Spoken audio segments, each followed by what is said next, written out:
বিদ্যালয় যেখানে শিশুদের নিরাপত্তা এবং ভবিষ্যৎ গঠনের অন্যতম আশ্রয়স্থল, সেখানেই এমন গুরুতর অভিযোগে তীব্র চাঞ্চল্য ছড়ালো ঝাড়গ্রামে।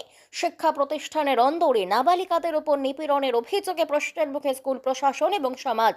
শনিবার ঝাড়গ্রাম জেলার মানিকপাড়া হাই স্কুলে কন্যাশ্রীর ফর্ম ফিল আপের নাম করে ডেকে এনে দুই নাবালিকাকে শ্লীলতাহানি করার অভিযোগ ওঠে স্কুলের ম্যানেজিং কমিটির চেয়ারম্যান কাল্টু দাসের বিরুদ্ধে। অভিযোগ, বিদ্যালয় চত্বরে এই ঘটনা ঘটেছে। ঘটনার পরে এই বিষয়টি দুই নাবালিকার পরিবারের সদস্যদের জানানো হয়। এরপর পরিবারের পক্ষ থেকে প্রথমে মানিকপাড়া ফাঁড়িতে, পরে ঝাড়গ্রাম মহিলা থানায় লিখিত অভিযোগ দায়ের করা হয়।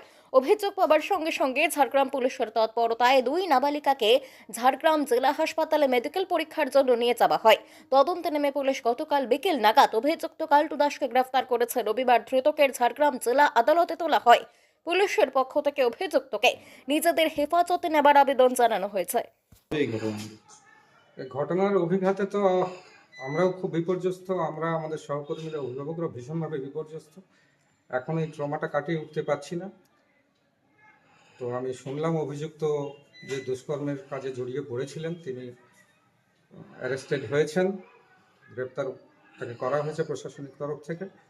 আমরা আমাদের বিদ্যালয়ের তরফ থেকে অভিভাবক এবং সমস্ত ছাত্রছাত্রীদের আশ্বস্ত করতে চাই যে তাদের নিরাপত্তা এবং এইগুলো সুনিশ্চিত করার লক্ষ্যে আমাদের বিদ্যালয় এবং সহকর্মীরা যথোপযুক্তভাবে সাহায্য করবেন। ওনার বিদ্যালয়ে ওনার দাপট যথেষ্টই ছিল। অভিযোগ যে সকাল থেকে উনি বিদ্যালয়ে চলে আসতেন এবং সারাদিন বিদ্যালয়ে পড়ে থাকতেন।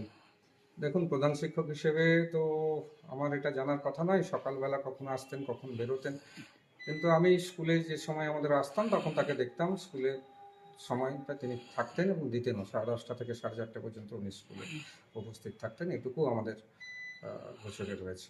এর আগেও একাধিকবার এই ধরনের বিভিন্ন অভিযোগ উঠে এসছে। আমি বলতে পারবো না, আমার কাছে এই ধরনের কোনো অভিভাবক বা কেউ আমাকে এই ধরনের কিছু জানাননি। মন্ত্রী ঘনিষ্ঠ বলেই কি ওনার বিদ্যালয়ের উপর এতটাই দাপট ছিল? বলতে পারবো না।